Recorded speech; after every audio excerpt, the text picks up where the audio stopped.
Spring will definitely be here before we know it, and the Johnson City Parks and Rec are gearing up spring leagues in soccer and softball.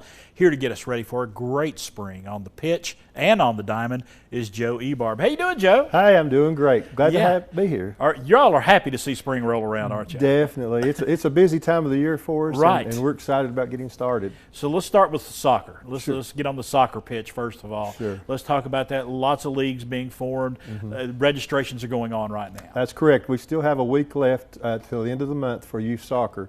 Ages begin as early as 3 through 16, boys and girls. It's early. It's important to get them started early. Oh, the 3 to 5 year old league is a blast to watch. It's our biggest group, and actually this is our biggest program we have all year round. We'll have over 1,000 participants.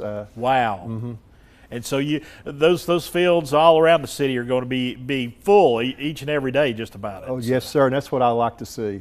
Kids and adults both having fun in pretty weather and things. And soccer has really, I mean, as witnessed by those numbers you just spouted, soccer has really blossomed around here in Northeast Tennessee. It truly has. I mean, years ago when I worked with Parks and Rec part-time and things, it was basketball and softball. Right. But today, soccer has taken over our programs. We have a fall league and, of course, a spring league coming up. And you know, Johnson City Parks and Rec, you know, if you're part of the city, it's there for you. But also non-residents can get That's involved correct. as well. And we encourage non-residents outside the city limits to bring their children, participate for $5 additional. Right. It's $25 if you're within the city, $30 outside the city. So great deal there. And let's switch gears just a little bit and talk softball, because we have so many softball fields, and we probably could use more around the area, but they're all going to be filled up as well. I love that too. But our softball sign-ups actually begin tomorrow for girls ages 6 through 12. And we'll have a pitching machine for the younger girls, I guess through 9 years old, and then the 10 through 12s will actually have fast pitch sign-ups, and that lasts us till March 26th. So you're going to have, you got slow pitch, fast pitch, both going on well, it's all technically fast pitch, but with the pitching machine, it's not quite as fast as it would. But with the older leagues, it's softball. It's slow pitch, isn't it? No, that's just for our adults. Okay. Our adults have slow pitch. That's what I was talking about. Yes, sir. Yeah, so and that sign-up's going on right now as well. Right. We have adult softball for men and co-ed, and that ends April 1st.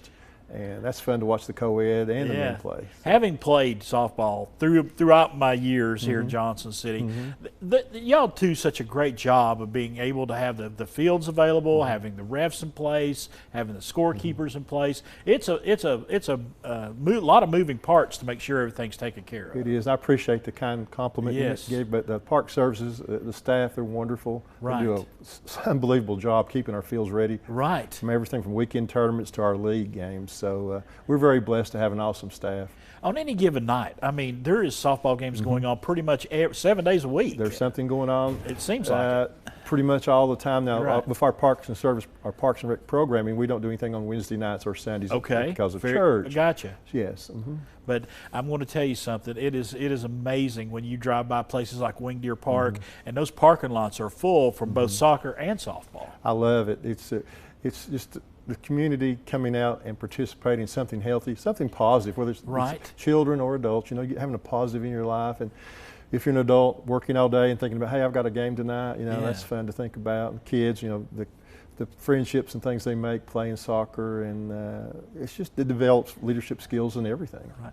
And before we go, you want to mention someone who's very special to the city of Johnson City, who's worked over 45 years in the Parks and Rec Department. That's James Ellis. James Ellis has been a friend of mine since back in the 70s. That we both worked with Parks and Rec as a part-time employee back in the early 70s. But anyway, James is retiring after over 40 years service, and we're going to have a reception for him Friday from 2:30 to 4:30. I invite anyone in our community. Where's that going to be at? That'll be at our community center. Okay. And please drop by and wish James congratulations or whatever, anyone that knows him. And who knows how many lives he has touched over the years. It's unbelievable. He's dedicated his whole life to it. All right. So. James Ellis. I remember calling him when I was a teenager wanting to sign up for a softball league, and he'd get me right in there on a team. Yes, sir. That's all right. Joe, we appreciate you stopping by. Thank you, sir. Let's give you some information. Johnson City Spring Sports registrations are now open for youth soccer, girls, and adult softball. Register at Wing Deer Athletic Office. You can go to myjcparks.org for more information.